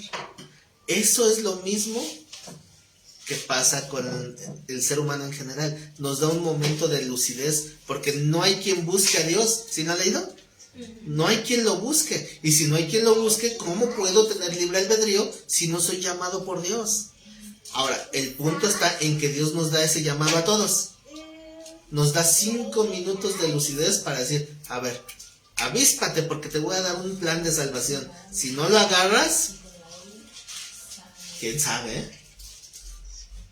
Es eso, o sea, Dios nos concede la salvación en el sentido de que nos da esa capacidad de ver y oír para que lo tomes o lo rechaces. O sea, que no hay excusa de decir, Dios no quería que yo fuera sano. ¿No? ¿Sí? Dice que es el tiempo de la visitación. O antes decían que fuimos llamados por el Padre. Hay una expresión muy popular. Dice, muchos que se acaban de convertir a Cristo dicen, encontré a Dios. Y el Señor va a decir, a ver, un momentito, yo no estaba perdido. El perdido eras tú. Es que yo estuve buscando. No, lo que realmente pasó es que por fin escuchaste el llamado que te estaba haciendo. Sí, sería la facultad hoy. Entonces el llamado de Dios es el que estamos respondiendo. Cuando alguien dice, tengo la necesidad de Dios, no tienes una necesidad verdaderamente de Dios, lo estás entendiendo mal. Es Dios quien te está llamando con esos lazos de amor, te ata, te jala y entonces tú decides si te dejas llevar por Dios o no. Entonces es esa la forma de la doctrina a la que fuiste entregado. Fuiste entregado a una sana doctrina. Ahora tú decides, ¿tomas el rescate o te quedas en tu religión? ¿Te quedas en el mundo? ¿Te quedas en lo cómodo? ¿Te quedas en la carne? Tú decides. O sea que cuando Pablo habla estas palabras, está expresando, por decirlo a los judíos, de decir, Dios les ha dado sus 5 minutos de lucidez para que se den cuenta de que estaba mal. ¿Cómo se llamó a él con el aguijón? Así es, en el texto de Juan que leímos, donde seréis verdaderamente libres, por eso le está diciendo, ahora vamos a ver si permanecen, porque ya escucharon y dijeron, sí Señor, me niego a mí mismo, tomo mi cruz y te sigo. Y dice el Señor, vamos a ver si eso fue genuino. Si permanecen, entonces serán verdaderamente mis discípulos, porque si no, entonces no son discípulos verdaderos. Lo mismo que le pasó a Pablo, ¿no? Que dice, yo le mostraré lo que es necesario. Padecer. Por mí. ¿Sí? ¿Ya les dijo así el Señor? ¿Y qué padecen? Yo padezco mananita. ¿Quién sabrá qué padece? Yo creo que nos va poniendo por grado, se puede decir, ¿no? Cuando nos da la tradición, es la de los padres, ¿no? En mi casa fue la católica. Pero sentí que había algo más, que faltaba algo. Cuando de repente comienzan a hablarme de la palabra, no entendí lo que me decían los pentecostales. Y pues, no les hice caso porque no les entendí, no estaba preparado para oír. Pero después van los élderes de los mormones y me dicen, y comienzo a entender, comienzo a ver otra forma diferente. Y me estoy adentrando y veo al hombre en lugar de a Dios, porque vi las cosas del hombre y me hicieron dudar de la enseñanza. Entonces me saca y me pone acá de este lado y ya comienzo a entender, pero no es tan fácil el poder escuchar, porque como decías, ¿no? Es el minuto que te da para poder comprender dónde quieres estar. Sí, si lo tomas o no ya es cosa tuya. Como nos dicen en los comentarios que si es el tiempo de la visitación, pues sí, realmente es eso, ¿no? Eso se menciona en Lucas 19, del 42 al 44, donde el Señor está llorando sobre su ciudad. Bueno, desde el 41 dice, y cuando llegó cerca de la ciudad, a Jerusalén, dice, al verla, lloró sobre ella. Imagínense al Señor llegando a la ciudad y teniendo ese dolor en su corazón porque la ciudad no quiso escuchar. Y dice él, oh, si también tú conocieses, a lo menos en este tu día, lo que es para tu paz. ¿Qué es lo que espera el pueblo de Israel desde hace siglos? Que llegue la paz del Mesías. Y cuando llegó su visitación, ya ven lo que pasó. Pero por eso dice, si por lo menos conocieses, a lo menos en este tu día, lo que es para tu paz, mas ahora está encubierto a tus ojos, porque vendrán días sobre ti cuando tus enemigos te rodearán con vallado y te sitiarán, y por todas partes te estrecharán, y te derribarán a tierra, y a tus hijos dentro de ti, y no dejarán en ti piedra sobre piedra, por cuanto no conociste el tiempo de tu visitación. Es eso, la visitación. Pero ahí no es porque Dios les haya cegado. Exacto, es porque ellos se endurecieron. Exactamente. Porque Dios les quiso dar la palabra, les dio la oportunidad de entender y ellos se endurecieron. Porque tuvieron miedo de ser engañados, que se cerraron. Se No fueron pasa. a su entendimiento en mal de Dios. Por decirlo, y si su pueblo hubiera entendido, lo hubieran reconocido como el Mesías, ya no habría sacrificio. ¿Como sacrificio de Cristo? Ajá. Ah, bueno, es que ahí viene lo importante de entender. Ese es el concepto más importante del unir dos conceptos bíblicos bien difíciles: predestinación y soberanía de Dios. Y obviamente la predestinación está ligada a la omnisciencia de Dios. Entonces el punto no está en que si lo hubieran aceptado, si hubiera habido el sacrificio de Cristo, no, sino que más bien porque el Señor ya sabía que su pueblo no lo iba a recibir, por eso lo mandó en ese tiempo, porque sabía que no le iban a recibir. Sí. Y porque iba a haber esa división. Porque no es de que no todos no lo aceptaran. Sí, obviamente hubo muchos judíos y fariseos que sí aceptaron. Algunos en la secreta, como Nicodemo, pero aceptaron. Pero obviamente la gran mayoría no. Entonces, Pablo después hace una referencia a eso también, ¿verdad? Que dice que Dios los llevó a celos, ¿verdad? Para hacer pueblo al que no era pueblo, para que ellos se sintieran celosos. Pero esa es la forma en que Dios está respondiendo a la negación del pueblo. Pero porque a final de cuentas, Dios en su omnisciencia ya sabía cómo iban a ocurrir las cosas. Así que con Dios no hay sorpresas. Él permite los tiempos y las cosas que van a pasar sabiendo lo que ya va a pasar. Y a final de cuentas, podemos entender que Dios permite las cosas sin afectar nuestro libre albedrío y aún así utilizándolo para sus propósitos. Porque esa es la gran ventaja de ser omnisciente y vivir fuera del tiempo. Así que regresemos al texto. ¿En cuál iba? ¿En el 17? Sí. Dice en el 17, pero gracias a Dios que aunque erais esclavos del pecado, habéis obedecido de corazón aquella forma de doctrina a la cual fuiste entregados, y libertados del pecado, viniste a ser siervos de la justicia. Si se dan cuenta, seguimos anulando el libre albedrío, porque dice el 18, cambiaste del pecado, fuiste librado de la esclavitud del pecado, para ahora ser esclavo, porque es la palabra doulos, siervo, de justicia. Justicia se refiere a las obras de Dios. Pero es que sí hay una diferencia entre esclavo y siervo, ¿no, pastor? ¿Cuál? Es que el esclavo es se puede decir que como que de más baja categoría que el siervo. El siervo como que tiene un poco más de, ¿cómo se le puede decir? Pues sí, de libertad, por decir así. Yo lo entendí así, como dice el hermano, el esclavo es obediente, o sea, no tiene libertad de elección, y el siervo sí tiene libertad de elegir. Es que a final de cuentas es cuestión de traducción, pero la palabra es la misma. La palabra doulos, en griego. Esa palabra significa siervo y significa esclavo, porque siervo es de servir, pero son sinónimas. Sí, no, pero sí yo también tengo ese sentir como el hermano, de que siervo es cuando eliges estar o no estar, y esclavo es cuando ya fuiste elegido de Se esclavo. puede decir que el esclavo no tiene paga y el siervo sí. Sí, también así. Yo lo que yo entendía, entiendo ¿no? también así. Pero no. Es que históricamente eso Ajá. no es. Sí. Esclavo es lo mismo. Les voy a leer la definición del diccionario Strong de la palabra doulos, para que no les digan y no les cuenten, Para no echarle la culpa al pastor. para que no le echen la culpa al pastor. A ver, según el diccionario, la palabra doulos significa hacer un esclavo o acción de esclavizar, volver a servidumbre, hacer un siervo. Vamos a otra definición. Someter. Eso dice en el diccionario Vine.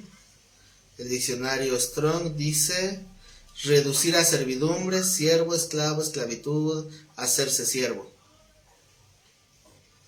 Más bien los usos locales es lo que puede cambiar, pero la definición es la misma. Sí. Y esa palabra es la que se usa aquí, todos. Entonces, por eso es que a veces me saca de onda que algunos lugares donde se predica dicen el gran siervo de Dios, pero si siervo es sinónimo de esclavo. Sí. ¿Por qué? ¿Por qué les dicen así, no?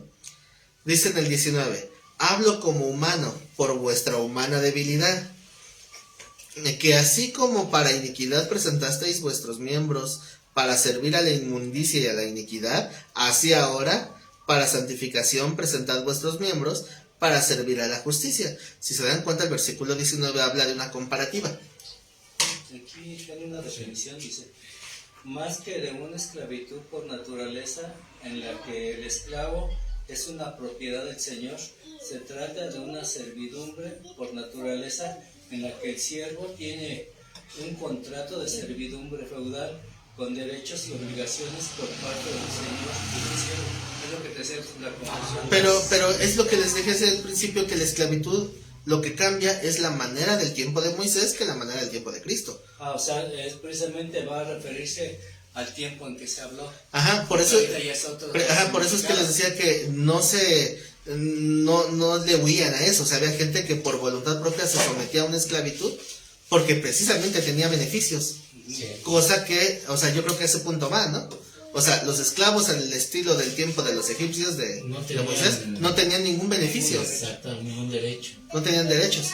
Pero los siervos del tiempo de Cristo sí. Ajá. Por eso es que ellos sí decían, yo prefiero ceder mi libre voluntad, pero a cambio de que voy a tener casa y voy a tener vestido, voy a Se tener puede decir sustento. que, bueno, yo en ese aspecto es lo que estoy viendo, ¿no? Puedo decir que un esclavo, cuando somos esclavos del pecado, ¿sí? No tenemos derechos. ¿Sí? O sea, somos esclavos y el pecado nos lleva y nos arrastra, ¿no? Pero cuando pasamos a ser ya no esclavos de Cristo, sino siervos de Cristo, ¿sí? Él nos da esa libertad. La fortaleza de Ahora sí que cuando estamos al pecado estamos amarrados con cadenas. Sí, Y cuando estamos con Cristo, estamos como siervos y sueltos. sin cadena, ¿por qué? Porque Exactamente. pudiéramos desobedecer, pero decidimos no hacerlo. sea, O por lo menos se supone. Los dos sirven, pero uno es por derecho y otro es por decisión, ¿no? Sí. Pero también siervo es sinónimo de esclavo en el diccionario. Es lo que les digo. O sea, sí es eso. Nada más que lo que cambió fue de un tiempo a otro. Sí, de cómo se usaba la palabra en un...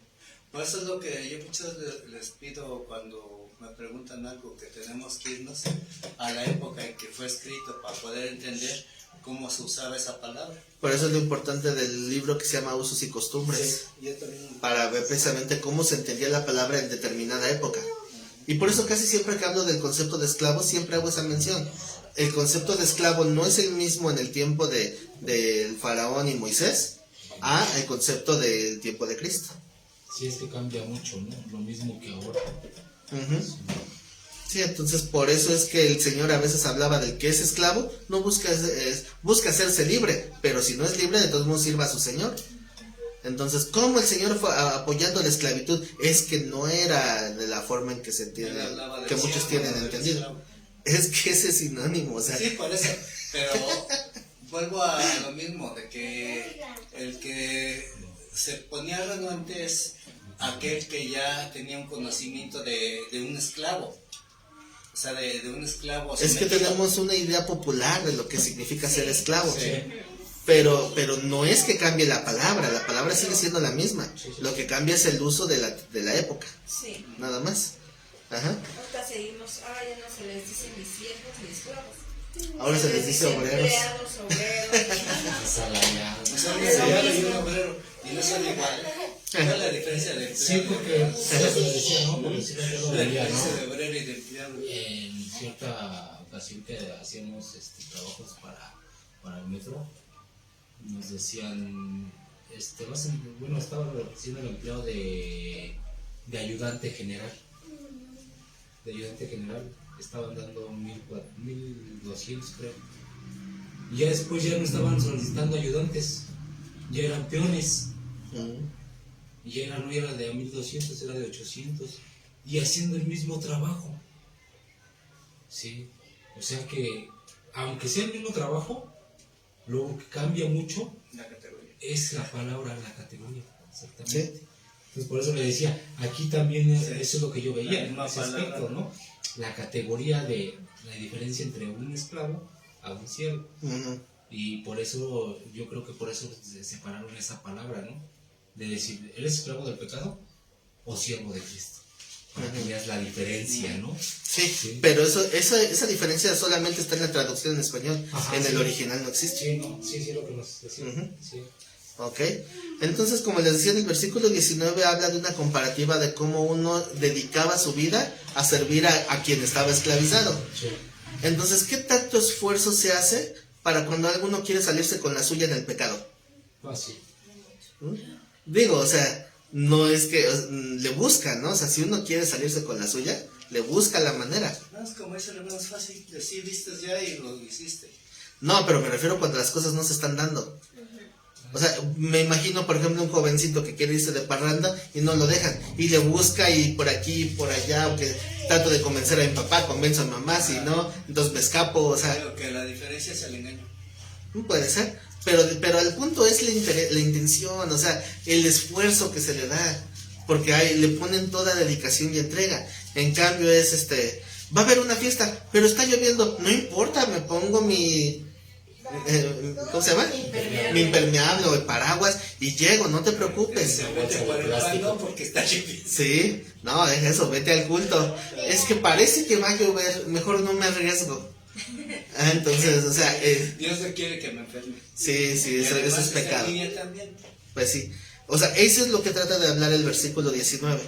De cómo presentaban su cuerpo para las cosas de iniquidad. Y si ahora somos siervos de justicia, tiene que haber esa misma disposición de presentar su fuerza, su energía, su disposición para obedecer también a la obra de Dios de justicia. Dice el 20, porque cuando erais esclavos del pecado, erais libres acerca de la justicia. Es decir, no tenía ninguna intención de servir a Dios. Si un día hacemos algo, por ejemplo, bueno, me acuerdo, por ejemplo, cuando la iglesia donde estaba antes, estaba el terreno y se estaba construyendo. Entonces dicen, necesitamos ayuda para venir a construir. Hacer las cimentaciones. Entonces, pues ahí fuimos todos. Y ahí andaba yo con la pala y también quitando piedras y Ya que no se te olvida tu celular. mi celular. Ya se me olvidó. Tienes en la bolsa de atrás y te tronaste. Ah, se me rompió mi celular bien mal. Ya no me acordaba, porque me acuerdo.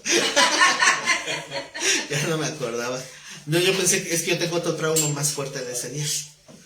Porque después el pastor me dijo que ni hacía nada. Yo, si estoy aquí. Es que, bueno, les cuento así muy rápido y muy breve.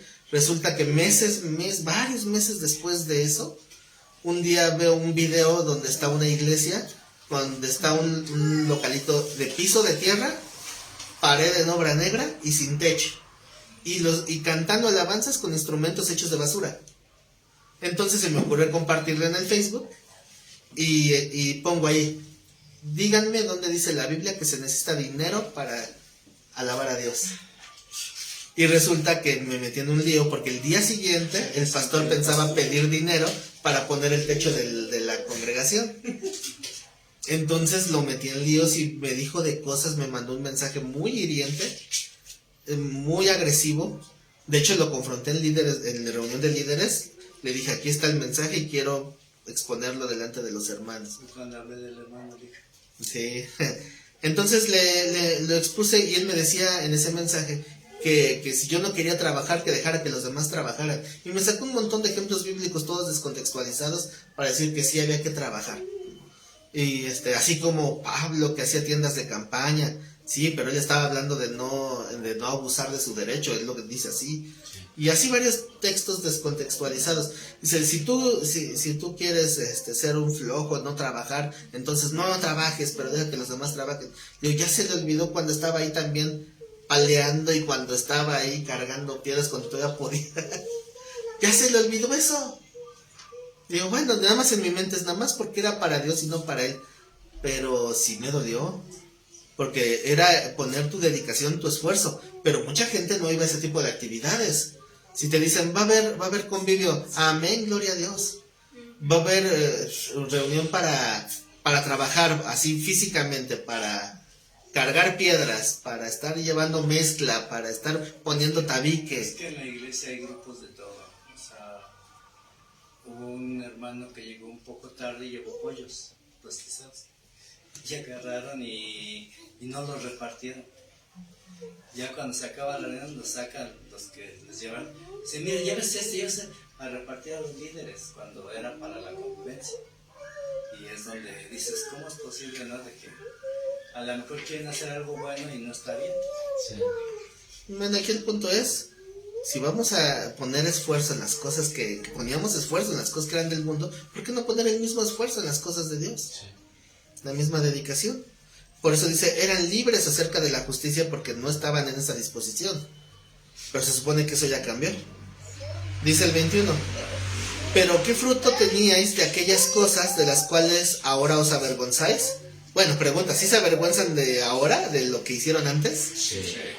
Debe de haber cierta vergüenza, ¿no? Que dicen, ay, ¿cómo pude haber hecho eso? No es cierto, hay mucha vergüenza porque no nos dábamos cuenta de todo. Bueno, yo en lo personal no me daba cuenta de todo lo mal que hacía, creyendo que estaba bien. Es que es el punto, está uno cegado, pero cuando uno se da cuenta, híjole, ¿cómo pude haber hecho esto? ¿Cómo pude haber hecho aquello? Yo digo, qué vergüenza, ¿cómo pude estar dando vueltas alrededor de la iglesia con mi espada imaginaria dando espadazos al aire? ¿No? Bueno, obviamente habla de cosas que antes se hacían en el mundo, ¿no? Y cuando las hacían, pues no se avergonzaban porque eran parte de ello. Pero ahora que ya cambió nuestra manera de pensar, nuestra mentalidad no debe ser la misma. Las cosas que antes aprobábamos, hoy las vemos como desaprobadas. Así que entonces hay una vergüenza. Ajá. Ahora, de esas cosas que causaban vergüenza, ¿qué fruto quedó? ¿Solo la vergüenza? No, porque ya la vergüenza pasa. Porque ya comienzas a corregir lo que hiciste mal en un tiempo. Ahora, hay algo que muchos tratan de escudar, de hacer algo malo, o de que hicieron algo malo. Porque muchos dicen, bueno, es que hice algo malo, pero gracias a eso malo que hice, me formó como la persona que soy hoy. Así que, gracias a Dios. No es cierto. Podrías haber sido mejor. O sea, no podemos justificar en que hice algo malo porque hoy más o menos llevo el camino. Dios me llevó por ese camino de pecado para que hoy esté con Él. Si no, no lo hubiera buscado. No es cierto. Si no te hubieras metido en ese camino de pecado, Dios te hubiera llamado de otra manera diferente. Tal vez no tendrías que haber tocado a fondo como algunos la han tenido que pasar por eso. Pero Dios de todos modos te hubiera llamado. Pero no podemos justificar en que, bueno, es que era parte de mi proceso. No tenía que haber sido. Entonces, por eso aquí lo dice de una manera un tanto retórica, cuando dice, ¿qué fruto teníais de aquellas cosas de las cuales os avergonzáis? Porque él mismo da la respuesta. ¿Cómo termina el versículo 21? El 21. Porque el fin de Sí. ellas es muerte. Porque el fin de ellas es muerte. Esas cosas que antes nos avergonzaban. ¿Qué fruto tenía? Dice, pero está aclarándolo. O sea, ni siquiera está esperando una respuesta. El fin de esas cosas es la muerte. Dice, mas ahora que habéis sido libertados del pecado y hechos siervos de Dios, tenéis por vuestro fruto la santificación. Y como fin, la vida eterna. ¿Cuál es la diferencia entre fruto y fin? ¿Cuántos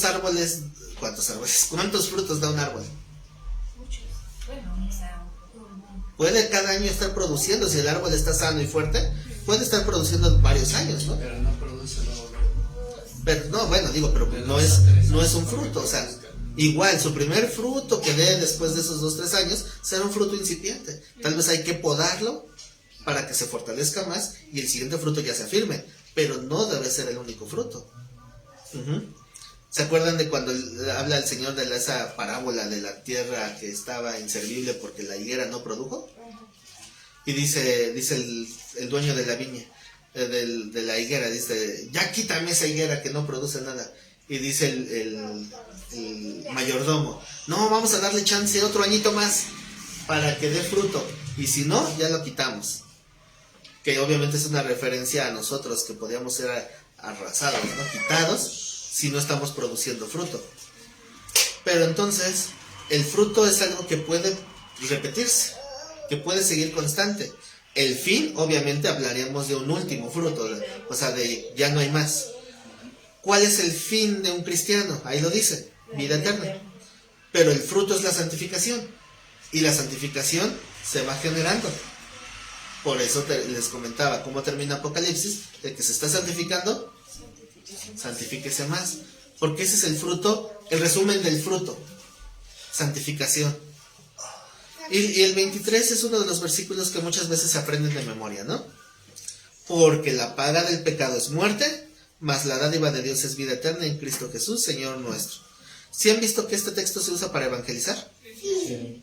Sin embargo, este texto lo que realmente habla es de la conclusión de todo el capítulo 6. Todo lo que se vio en el capítulo 6, aquí se está resumiendo. La paga del pecado es muerte. La paga, ¿qué significa la palabra paga? Es lo que corresponde. Recompensa. Es lo que se merece, ¿verdad? ¿Y qué significa pecado? Pues cerrar. En griego, que es como está escrito en el Nuevo Testamento, la palabra pecado es...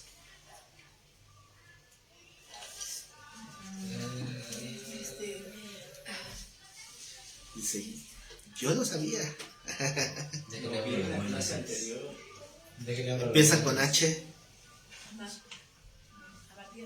¿Cuál? Amartía. Sí, con convicción, es amartía. Total, ¿qué puede decir? Está mal. Pero esa es la palabra, amartía. En griego significa, se traduce como pecado. Ahora, en el diccionario pasa algo bien interesante. Nos da una cierta comparativa, como una ilustración para entender a qué se refiere. Ajá. Porque la traducción literal es errar, fallar. Pero el ejemplo que nos da en la ilustración del diccionario es que nos visualicemos un tiro al blanco. ¿Se han visto la que le llaman Diana? No la hermana Diana, la Diana de tiro al blanco, que tiene círculo blanco, rojo, blanco, rojo. Entonces nos hace imaginarnos que alguien tira con arco y no le da al centro, le da a un lado. Es decir, le diste, pero no al centro. Eso es pecado. Es que aunque te acerques, va a ser pecado si no es certero. O sea, por ejemplo, si yo digo una mentira, pero lo dije con buena intención, ¿ya no es pecado? sigue siendo pecado. Entonces eso sería, aunque esté cerquita, si digo una pequeña mentirilla disfrazada, bueno, junto con mucha verdad, de lo que dije, el 99% es verdad. Entonces ya está bien. No, porque te desviaste de lo correcto, aunque sea un poquito, ya es pecado. Ya no entras. Ya no es, ¿verdad? Si es pecado, ya no es ser certero. Pero eso es lo que, la confrontación con la que tenemos que enfrentarnos día a día. Muchas veces queremos ayudar que luego no nos damos cuenta cuando mentimos o no decimos la realidad para que no se suene tan fuerte o tan agresiva. Bueno, ahora ese lo es el que... error. Sí, o sea, justificamos la mentira con la prudencia, pero la prudencia tiene que compaginarse con la fidelidad a la verdad. O sea, uno tiene que ser más prudente y más hábil y más sabio para saber expresarse sin la necesidad de mentir. Y eso es parte de que se tiene que ir desarrollando. Ahora, hay pecados a pecados, ¿verdad? Hay pecados que son mayores que otros y todos tienen consecuencias diferentes. Nada más que como algunos tienen entendido que este texto de que la paga del pecado es muerte, entonces significa que todo el pecado tiene la misma paga de muerte, eso se puede descontextualizar. Porque muchos dicen, ay, entonces, si alguien es homicida y alguien dice una mentirilla piadosa, ¿para Dios es igual? No es igual. Eso es diferente. El juicio es diferente y las consecuencias son diferentes. Pero como aquí dicen que de todos modos la paga del pecado es muerte, es porque es un contexto diferente. Yo vuelvo otra vez a lo mismo con lo de muerte, que separación. Cada vez que pecas te vas alejando, separando. ¿Y qué tan distante, qué tan fuerte es lo que has hecho? Pero el punto es que la muerte, la separación, va a ser separación. O sea, ahí no hay niveles. Un pecado grande y un pecado chico, ambos me van a separar igual de Dios. O sea, de todos modos me van a separar de Dios. Y ese es el contexto. O sea, si yo puedo tener mucha comunión con Dios y un día fallo en algo muy pequeñito, voy a romper mi comunión con Dios. Y si alguien tiene un pecado mucho más grave, de todos modos pierde su comunión Por con eso Dios. me vuelvo al mundo por ese pecadito. Dice, ya, total, pues ya me dio la espalda. Ya no voy a tener nada con Dios, ya. ¿A qué me esfuerzo? Y obviamente estamos hablando de gente que intenta fallar.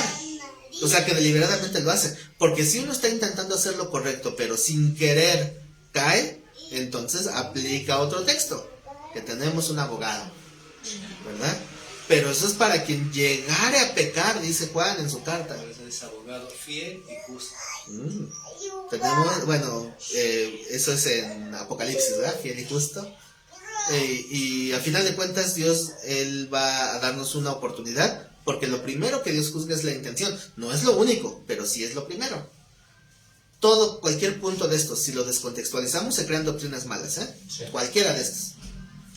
Así que la paga del pecado es muerte. No importa si es pecado grande, si es pecado pequeño, todos me separan de Dios. Cualquiera. Pero no es lo mismo cuando hablamos de las consecuencias de ese pecado. Porque dice también la palabra que el castigo será más tolerable para Sodoma y Gomorra que para la tierra de Jerusalén. ¿Por qué? Pues nosotros ya recibieron juicio, ¿no? También usa de ejemplo a Nínive. Por lo menos Nínive se arrepintió de la predicación de Jonás. Aunque después cayeron, pero bueno, esa generación, dice el Señor, se levantará en juicio contra esta generación.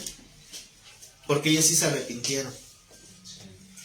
Entonces, sí va a haber diferencia en el castigo. ¿Sí? Entonces, ¿se dan cuenta que son contextos diferentes?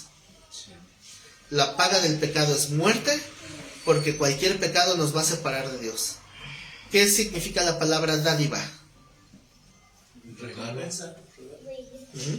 La palabra dádiva también tiene una connotación de misericordia. O sea, sí es un regalo, pero tiene la connotación de misericordia. ¿Por qué? Porque no lo merecemos.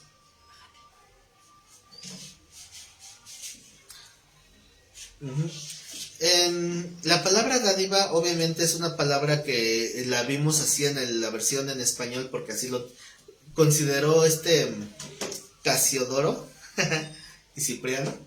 Consideraron que era la palabra que ejemplificaba mejor el concepto, ¿no? De lo que es la palabra dádiva. Y aunque el diccionario en griego también menciona como dádiva La palabra original tiene muchas definiciones. La palabra original en el texto griego es la palabra carisma, que también se puede traducir como don o regalo. Amén. También puede traducirse como concesión. Entonces sí es un regalo, pero también puede implicar esa misericordia de Dios. La dádiva de Dios es vida eterna en Cristo Jesús Señor nuestro. Entonces este es el resumen de todo el capítulo 6. Estamos muertos al pecado, pero ahora, así como servíamos antes al pecado, ahora hay que servir a Dios con esa misma entrega, esa misma convicción, porque el fruto es totalmente opuesto. Así que esto nos va a dar una trascendencia eterna, y esa es la importancia de que Pablo se lo menciona a esta iglesia, porque todos se decían cristianos, pero tal vez no todos eran salvos. Sí. Cuando en una iglesia empieza a haber muchas señales de altivez y soberbia, es muy probable que la iglesia ni siquiera sea salva. Se van a levantar muchas iglesias. Se van a levantar cada quien su propia congregación. Por eso es que Pablo, el tema central de esta carta es la salvación, para que lo tengan claro. Podríamos evangelizar a quien sea solamente con la carta a los romanos, ni siquiera necesitamos más. Con la pura carta a los romanos tenemos todas las herramientas para evangelizar. Eso dicen que nada más se ocupe el Nuevo Testamento. Obviamente el Antiguo Testamento es para profundizar en la enseñanza. Así que bueno, hasta aquí terminamos nuestra clase del día de hoy. Vayan dándole una leidita al capítulo 7, porque se va a poner mejor. Apuntar palabras que no se comprendan fácil. Vayan checando esas palabritas difíciles. Y bueno, pues aquí terminamos esta clase. Me despido de los hermanos que están en línea. Recuerden dejar ahí un like, compartir el video, dejen algún comentario. Comentarios bonitos, por favor. No quiero comentarios de odio. Y bueno, recuerden que estas clases también se están pasando al canal de YouTube. También las pueden ver desde ahí. Y pues también pasen al canal de YouTube, que es Yeshua TV 2012, para que también se suscriban y dejen ahí un like. Así que bueno, si Dios nos presta vida, nos vemos la siguiente.